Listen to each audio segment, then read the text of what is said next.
সকলোলৈ ৰঙালী বিহুৰ শুভেচ্ছা জনাই আজি মই এটা মিঠা দৈ ৰেচিপি লৈ আহিছোঁ। দৈখিনি চাওকচোন কিমান ধুনীয়া, একদম আইচক্ৰীমৰ নিচিনা হৈছে, নহয়নে বাৰু? আশা কৰোঁ আপোনালোকে চাই নিশ্চয় ভাল পাব, গতিকে শেষলৈকে চাই থাকিব। দৰ্শকসকল, মই মামনে পুনৰবাৰ মোৰ চেনেললৈ আপোনালোকক স্বাগতম জনাইছোঁ। মিঠা দৈ বনাবৰ কাৰণে মই 1 লিটাৰ গাখীৰ লৈছোঁ। এইটো আমুলৰ গাখীৰ হয় আৰু গাখীৰখিনি এতিয়া মই উতলাম ভালকৈ আৰু উতলাই অলপ সহাই ল'ম, তাৰ পাছত বনাম।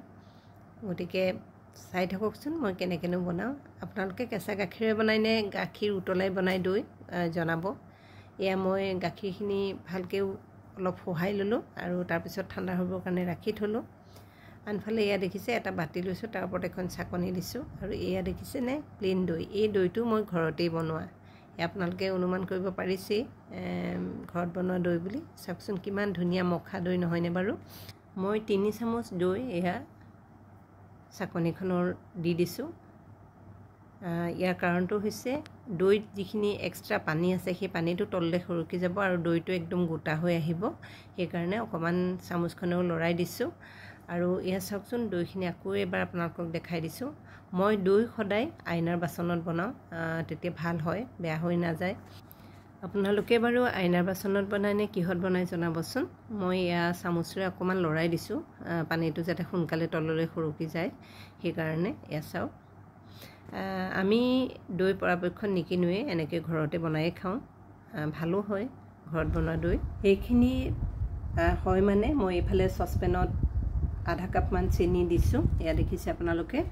আৰু এতিয়া মই এই চেনিখিনি মেল্ট কৰিম, তাৰ কাৰণে গেছটো অন কৰি দিছোঁ আৰু চচপেনটো উঠাই দিছোঁ। জুইটো কম কৰি ৰাখিছোঁ। 2টা ইলাচি এনেকৈ অকণমান থেতালি দি দিছোঁ, এইটো অপশ্যনেল, মই ফ্লেভাৰটোৰ কাৰণে দিছোঁ। আৰু জুইটো কম কৰি ৰাখি এনেকৈ মই হেতাৰে লৰাই আছোঁ যাতে চেনিখিনি গলি যায়, কিন্তু জ্বলি নাযায়, কাৰণ জ্বলি গ'লে তিতা ভাৱ এটা আহে, সেইকাৰণে। আৰু এয়া দেখিছে আপোনালোকে, চাওক চেনিখিনি গলিবলৈ আৰম্ভ কৰিছে আৰু ঘনাই লৰাই থাকিব লাগে যাতে লাগি নাযায়। আৰু এয়া মোৰ অকণমান গলিলে হৈ যাব। এয়া হৈ গৈছে, লগে লগে গেছটো অফ কৰিলোঁ আৰু এয়া মই আন এটা বাতিলৈ এইখিনি ট্ৰেন্সফাৰ কৰি দিলোঁ। আৰু এতিয়া মই ইয়াতে অলপমান গাখীৰ দিছোঁ আৰু দি এনেকৈ লৰাই দিছোঁ। গাখীৰখিনি দিয়াৰ লগে লগে চেনিখিনি অকণমান গোট মাৰি যায়, সেইকাৰণে চামুচে লৰাই লৰাই দিছোঁ। আৰু ইলাচিকেইটা উঠাই পেলাই দিলোঁ, এতিয়া আৰু ইলাচিকেইটাৰ প্ৰয়োজন নাই। আৰু এইফালে আন এটা বল লৈছোঁ আৰু যিখিনি মই চাকনিত দৈ থৈ দিছিলোঁ, সেই দৈ যিখিনি গোটাখিনি সেইখিনি এনেকৈ চামুচ এখনেৰে লৰাই লৰাই খুব ভালকৈ ফেটিছোঁ যাতে স্মুথ হৈ যায়। এনেকৈ কৰি ল'লে পিছত দৈখিনি ভাল হয়, সেইকাৰণে।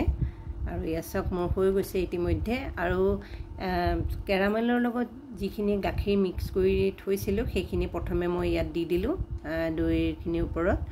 আৰু এতিয়া এইখিনি আকৌ মই এনেকৈ চামুচখনে লৰাই আছোঁ, এয়া দেখিছে আপোনালোকে। আকৌ লৰাই লৰাই পূৰা এনেকৈ মিক্স কৰি দিব লাগিব। চাওক দৈ গোটাবোৰ প্ৰায় নোহোৱা হৈ গৈছে, এনেকুৱা হোৱালৈকে কৰি ল'ব লাগিব।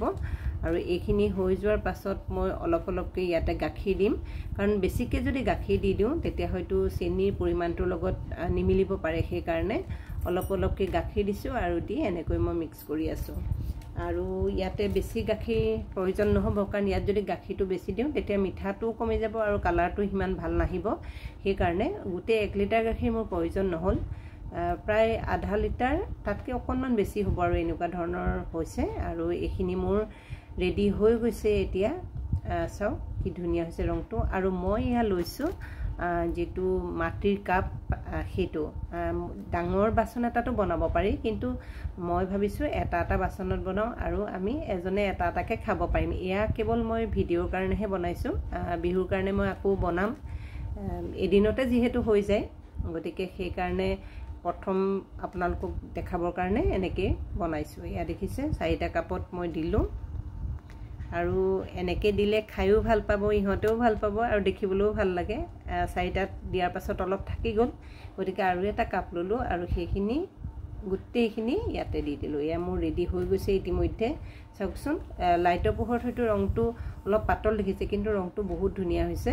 আৰু এয়া মই কাঁহী এখনত উঠাই দিলোঁ আৰু এতিয়া মই ঢাকনি মাৰি গোটেই ৰাতি থৈ দিম, বাহিৰতে থৈ দিম ৰুম টেম্পাৰেচাৰত।